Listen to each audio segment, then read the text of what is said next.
Créée en juin 2022 à l'issue du premier conseil des ministres du même mois, l'Agence des systèmes d'information et du numérique ASIN passe à une vitesse supérieure. La structure dont la mise en place a entraîné la fusion de 4 anciennes agences numériques a organisé ce mardi 4 septembre 2022 un atelier dont la vision est de transformer les collectivités locales en des espaces géographiques numériques. Un idéal qui est empreint de grands avantages pour les populations béninoises selon le ministre de la décentralisation et de la gouvernance locale.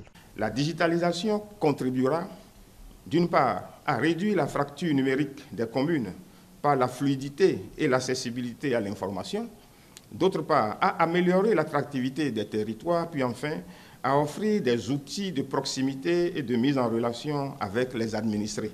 Le dit atelier dont les participants sont constitués majoritairement des responsables de systèmes d'information venus des 4 coins du territoire national s'est également penché sur le cas des communes où la connexion Internet est presque inexistante. Il ressort qu'un mécanisme est mis en place pour pallier à tout ce qui peut être vu comme déséquilibre, selon le directeur de pôle système d'information et digitalisation de l'ASIN. Dans le PAG 2021-2026, il y a un projet structurant qui est la transformation numérique des collectivités locales. Nous avons une démarche très claire, une stratégie, une vision très claire. Ce que nous avons fait jusqu'à présent, c'est que déjà nous avons amené la fibre optique au sein de toutes les régions.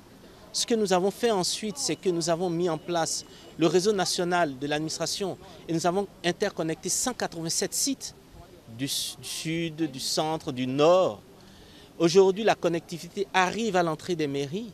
La ministre du numérique et de la digitalisation n'a pas manqué de rassurer les différents participants ainsi que les panélistes de l'engagement du gouvernement du président Patrice Talon à ne ménager aucun effort pour l'atteinte des objectifs. Elle a également profité pour faire cette recommandation. Ce que je voudrais vous demander de garder comme élément, c'est que rien de tout ce que vous allez vous dire n'aura de sens si jour après jour, quelque chose ne change pas dans les territoires dont vous avez la gestion. Donc, ma recommandation serait que chaque jour, vous vous demandiez ce que vous pouvez changer, améliorer, rajouter dans ce cheminement vers la transformation numérique au niveau donc, des localités que vous gérez.